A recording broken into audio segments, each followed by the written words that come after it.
অসম কৰ্মচাৰী ন্যায়িক কৰ্মচাৰী সন্থাৰ আহ্বান মৰ্মে সমগ্ৰ অসমৰ লগতে আমাৰ হাইলাকান্দিতো আজিৰ পৰা দুদিনীয়া অসহযোগ কাৰ্যসূচী আমি আৰম্ভ কৰিছোঁ। এই কাৰ্যসূচীৰ জৰিয়তে আমি উৰ্ধ্বতন কৰ্তৃপক্ষক আমাৰ দীৰ্ঘদিনীয়া দাবীসমূহ আমাৰ দীৰ্ঘদিনীয়া যিবিলাক আমাৰ দাবী আছে এইবিলাক অতি সোনকালেই তেওঁলোকে কাৰ্যকৰী কৰিবৰ কাৰণে আমি অনুৰোধ জনাইছোঁ। আমাৰ যিবিলাক দাবী আছে এই দাবীবিলাকৰ ভিতৰত বিশেষকৈ আমাৰ যিসকল স্নাতক পৰ্যায়ৰ পদৰ বিপৰীতে যিসকল কৰ্মচাৰী আছে তেওঁলোকৰ গ্ৰেড পে 8,700 টকালৈ বৃদ্ধি কৰিব লাগে। যিসকল চতুৰ্থ শ্ৰেণীৰ কৰ্মচাৰী আছে এই চতুৰ্থ শ্ৰেণীৰ কৰ্মচাৰীসকলৰ 3,900 টকা গ্ৰেড পে 4,400 টকালৈ বৃদ্ধি কৰিব লাগে। যিসকল প্ৰচেছ চাৰ্ভাৰ আছে এই প্ৰচেছ চাৰ্ভাৰসকলৰ যি তেওঁলোকৰ TA অৰ্থাৎ ভ্ৰমণ ভাত্তা এই ভ্ৰমণ ভাত্তা তেওঁলোকে বৃদ্ধি কৰিব লাগে।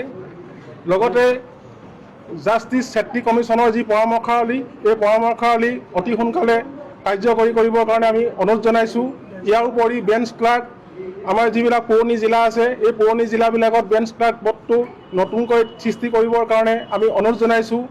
আৰু যাতে সমান কামৰ কাৰণে সমান দৰমহা এই নীতি অতি সোনকালে কাৰ্যকৰী হয় ইয়াৰ বাবেও আমি উৰ্ধ্বতন কৰ্তৃপক্ষক অনুৰোধ জনাইছোঁ।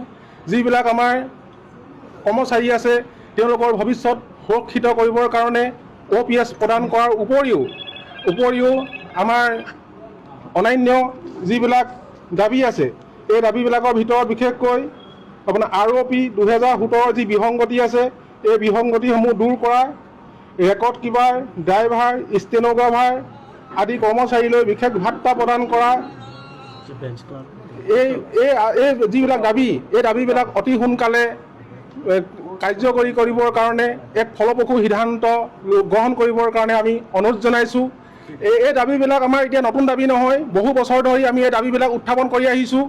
গতিকে এই দাবীবিলাক দীৰ্ঘদিন ধৰি সমস্যা সমাধান নকৰাৰ কাৰণে আমি এই কাৰ্যসূচী গ্ৰহণ কৰিবৰ কাৰণে বাধ্য হৈছোঁ। আৰু অতি সোনকালে যদিহে এনেধৰণৰ যদি আমাৰ সমস্যাবিলাক সমাধান নকৰে তেন্তে পৰৱৰ্তী কাৰ্যসূচী আমি গ্ৰহণ কৰিবৰ কাৰণে বাধ্য হ'ম।